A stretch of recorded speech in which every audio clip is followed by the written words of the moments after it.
যৌতুকৰ বাবে নৃশংস হত্যাকাণ্ড ৰাজ্যত পুনৰ গাৰ নোম হিয়ৰি যোৱা ঘটনা স্বামীয়ে বিচৰা যৌতুক দিব নোৱাৰি অমানৱিক নিৰ্যাতনৰ বলি হৈ ৰহস্যজনকভাৱে মৃত্যু খাবতে বিলাসীপাৰাৰ আকলিমা খাতুনে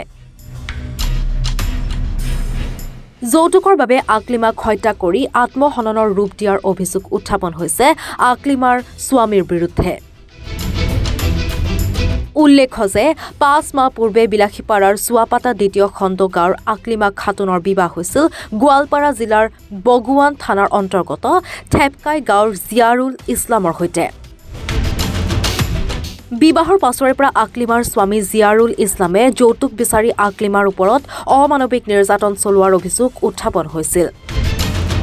সম্প্ৰতি আকলিমাক হত্যা কৰি আত্মহত্যাৰ ৰূপ দিয়াৰ অভিযোগ আকলিমাৰ স্বামী জিয়াৰুল ইছলামৰ বিৰুদ্ধে ঘটনাৰ উচিত তদন্ত বৰ্তমান বিচাৰিছে এতিয়া আকলিমাৰ পৰিয়ালে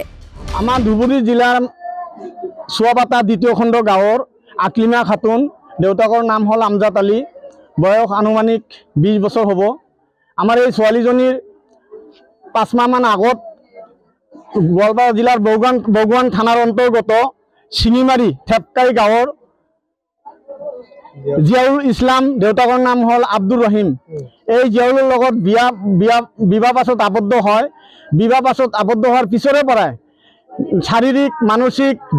ভাৱে বহুত নিৰ্যাতন আৰম্ভ কৰে আৰু সেই নিৰ্যাতন মৰ্মে মানে তাৰ স্বামীৰ ঘৰৰ পৰা দেউতাকৰ ঘৰলৈ আহিব নিদিয়ে বিভিন্ন ধৰণৰ ভাবুকি দি আছিলে আৰু এই ভাবুকি দি থকাৰ পিছতো সিহঁতে মানে এনেকুৱা মাৰপিট কৰি আছিলে যেন মানে ছোৱালীজনীক একেবাৰে মানে হত্যা কৰাৰ সিহঁতৰ পৰিকল্পিতভাৱে এটা মানে পৰিকল্পনা আছিলে আৰু সেই মতেই যোৱা ৰাতি সিহঁতে মানে ছোৱালীজনীক হত্যা কৰি এটা ফাঁসিৰ ৰূপ মানে দিয়াৰ চেষ্টা কৰি আছে মই বিশেষ কৰি গোৱালপাৰা জিলাৰ SP মহোদয়ক অনুৰোধ কৰিছোঁ যেন বগুৱান থানাৰ অচি মহাশয়ক আমি ইমান অনুৰোধ কৰাৰ পিছতো সেই দোষী কালপিত কেইটাক থানাৰ ভিতৰত ৰাখি আমাৰ পৰা আমি মানে যিখিনি আমি সিহঁতৰ পৰা সহযোগিতা বিচাৰিছিলোঁ আমাক পৰ্যাপ্ত পৰিমাণে সহযোগিতা কৰা নাই এই কথাটো আমি মানে আমাৰ অন্তৰত দুখ লাগিছে আমিও নিশ্চয় আমি এটা গণতান্ত্ৰিক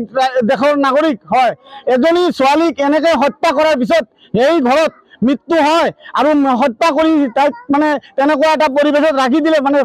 ফাঁসিৰ মানে এটা ৰূপ দিয়াৰ চেষ্টা কৰি আছে আমি ধাৰণা কৰিছোঁ সেই ছোৱালীজনীক সেই পৰিয়ালটোৱে পৰিকল্পিতভাৱে হত্যা কৰিছে আৰু আমি গোৱালপাৰা জিলাৰ SP মহোদয়ক তথা প্ৰশাসনক আমি কৰজোৰে অনুৰোধ কৰিছোঁ ধুবুৰী জিলাবাসী হিচাপে তথা এই ছোৱালীজনীৰ ৱাৰিছ হিচাপে যেন আপুনি এই কেছটোত নিজে ইনভলভ হ'ব লাগে আৰু বগুৱান থানাৰ অচি মহোদয়ক মানে আপুনি নিৰীক্ষণ কৰিব লাগে আৰু কিহৰ কাৰণে আমাৰ এই ৰাতি হ'ল এতিয়ালৈকে এই অলপ আগতহে কেছ লোৱাৰ কাৰণে সি বাধ্য হ'ল ইয়াৰ আগলৈকে কেছ লোৱাত আপত্তি আছিলে কিহৰ কাৰণে আপত্তি থাকিল এই আকলিমাৰ হাজবেণ্ড তথা জিয়াউৰ ৰহমান এই আকলিমাৰ দেউতাকৰ পৰা কিবা যৌতুক বিচাৰিছিলে নেকি হয় সিহঁতৰ পৰা আমাৰ ছোৱালীজনীৰ দেউতাকৰ পৰা পৰিয়ালৰ পৰা সিহঁতে টকা বিচাৰি মানে নিৰ্যাতন কৰিছে বিভিন্ন ধৰণৰ বস্তু বাহিনী বিচাৰি নিৰ্যাতন কৰিছে আকলিমা খাতুনক বহুত দিন আগৰ পৰাই এনেকৈ নিৰ্যাতন চলাই আছিল নেকি বিয়া হোৱাৰ পিছৰে পৰা তাৰ ওপৰত অত্যাচাৰ বিয়া হৈছিল কিমান দিন আগত 5 মাহমান আগত বিয়া আকলিমা আৰু এই জিয়াউৰ ৰহমানৰ বিয়াটো আনুষ্ঠানিকভাৱে হৈছিল নে আনুষ্ঠানিকভাৱে আমাৰ যিটো সংবিধান মতে আমাৰ যিটো সামাজিকভাৱে আমি মানে সব কিছু মানে আইনৰ আওতাত আমি এই ছোৱালীজনীক বিয়া দিছিলোঁ আৰু সেই বিয়াৰ পিছৰে পৰাই সিহঁতে এই ছোৱালীজনীৰ ওপৰত অত্যাচাৰ আৰম্ভ কৰি দিছিলে আৰু বহু সময় সিহঁতে কৈ আছিল যে আমি হত্যা কৰিম ছোৱালীজনীক এনেকৈ মানে ভাবুকি দি আছিল এনেকৈ কি আগজাননী দি কৈছিল আগতে কৈছিল সিহঁতে কৈ আছিলে যে আমি ছোৱালীজনীক আমি জীয়াই নাৰাখোঁ আমি হত্যা কৰিম এনেকুৱা ভাবুকি দি আছিলে গতিকে নিশ্চিতভাৱে আমাৰ সন্দেহ হয় আৰু সেই পৰিয়ালটো জিয়াউৰ ৰহমান তাৰ দেউতাক আব্দুল ৰহিম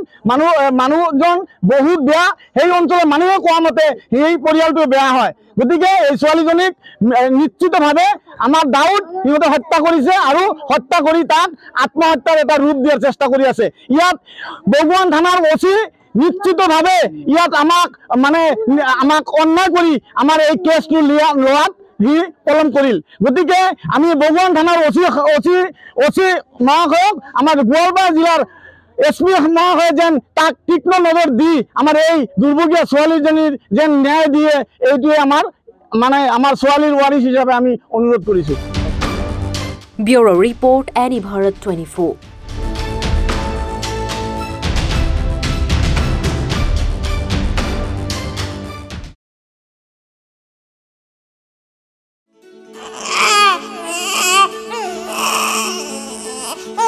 অভিনন্দন আপোনাৰ এজনী ছোৱালী জন্ম হৈছে